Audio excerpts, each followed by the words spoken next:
Breaking news mga kabaya, may gustong pumatay kay President Trump. Isang insidente ang gumimbal sa Amerika matapos putukan at tangkaing pasukin ng isang armadong sospek ang isang venue sa Washington kung saan naroroon ang Pangulo, Vice Presidente at iba pang matataas na opisyal ng Estados Unidos. Isa na namang barko ng Iran ang naglalaman ng milyong-milyong litro ng langis ang hinarang at pinabalik ng US Navy. US blockade na paka-epektibo panlaban sa Iran.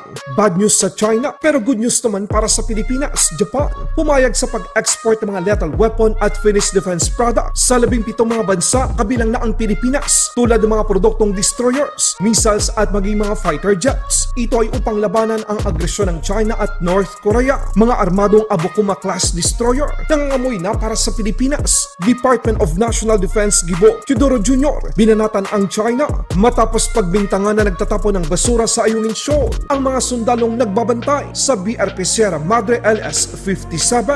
Accuse ng accuse yung mga yan, kailan ba kung may accusation sila, prebahan nila.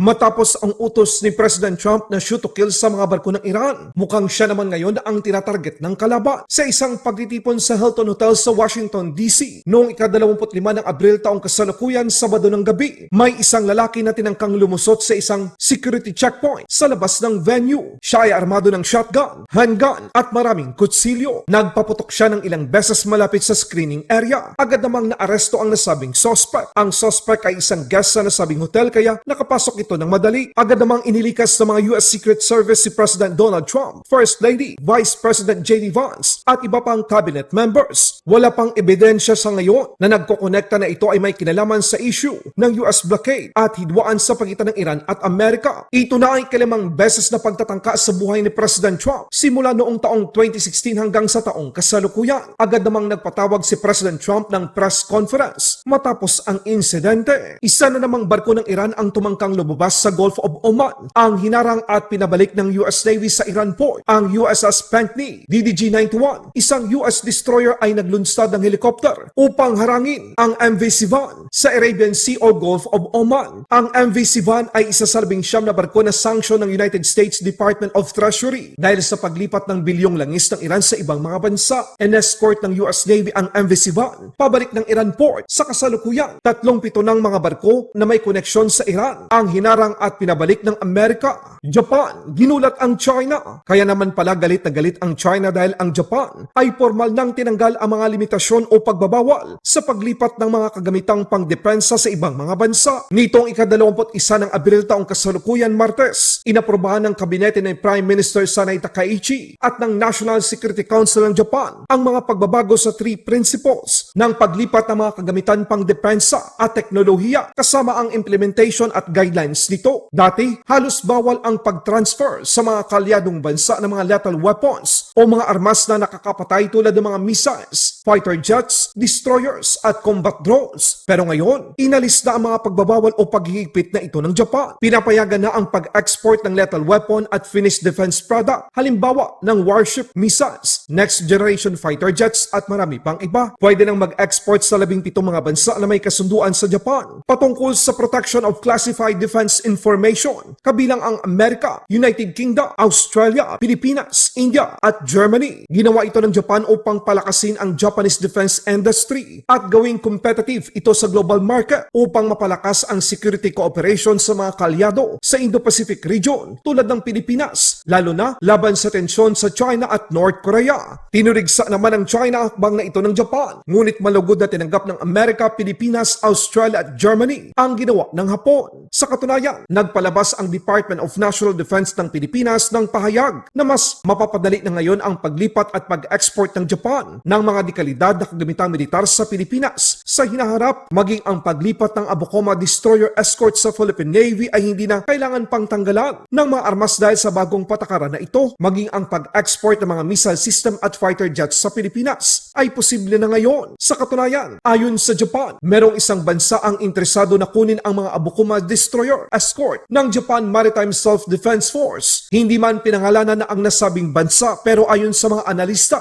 ito ay nag-uugnay sa Pilipinas. Defense Secretary Gibo Teodoro Jr. binanatan ang China sa patuloy nitong pakikialam sa usapin ng seguridad ng Pilipinas. Ayon sa China, ang ginagawa ng Amerika, Pilipinas at Japan ay isang paglalaro sa apoy. Ito ay kasunod ng pagsimula ng balikatan exercise. Ngayong taon, nakalahok ang mahigit sa 17,000 mga sundalo ng magkaalyadong bansa.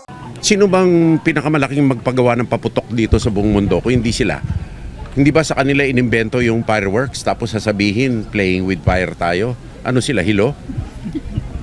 Sir, with regards to balikatan, Kaya nga yung fireworks Olympics sila lagi nananalo eh. Hindi ba? sir, with, Sila mahilig maglaro ng apoy.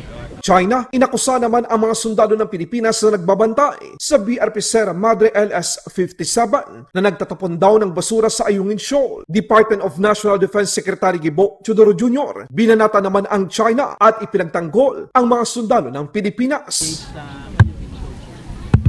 Maniwala ka naman dyan sa mga yan. Accuse yung mga yan. Kailan ba kung may accusation sila, prebahan nila.